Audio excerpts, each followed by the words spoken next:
ફિરકીમાં પતંગ ચગાવવાની મજા તો સૌને આવે, પણ ફિરકી પકડવી અને દોરી લપેટવી કોઈને ન ગમે.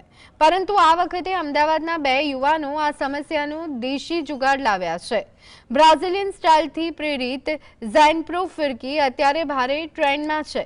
મેક ઇન ઇન્ડિયા હેઠળ બનેલી આ ફિરકી વજનમાં અત્યંત હલકી છે અને તેને પકડવા માટે હવે બીજા કોઈની જરૂર પણ નહીં પડે. તેમાં ખાસ બેરિંગ સિસ્ટમ હોવાથી પેચ લડાવતી વખતે આસાનીથી ઢીલ છોડી શકાય છે અને પતંગ કાપ્યા બાદ ઝડપથી દોરી લપેટી પણ શકાય છે. મને આ ફિરકી બહુ જ સારી લાગી, કંઈક યુનિક છે, લાઈક ડિફરન્ટ છે અને એના ડિઝાઇન સાથે એનું જે યુઝ છે એ બી ડિફરન્ટ છે. લાઈક એક સિંગલ પર્સન એને યુઝ કરી શકે છે. દર વખતે ઉત્તરાયણમાં આપણે જૂની પેલી ફિરકી યુઝ કરતા છે. મેં વિચાર્યું કે આ વખતે કંઈક નવું માર્કેટમાં આવ્યું છે અને બહુ સારી છે. આ વીંટવા પણ સારું છે, બધી રીતે સારું છે. અમે એક રીલ જોઈ અને એમાં અમને થયું કે ના, આ વસ્તુમાં કંઈક નવું થાય એવું છે અને ઘણા સમયથી આપણે જોતા હતા કે ફિરકી તો જૂના ટાઈપની જ હતી. તો અમે વિચાર્યું કે આના ઉપર કંઈક પ્રોડક્ટ નવી લાવીએ અને નવું કંઈક કરીએ.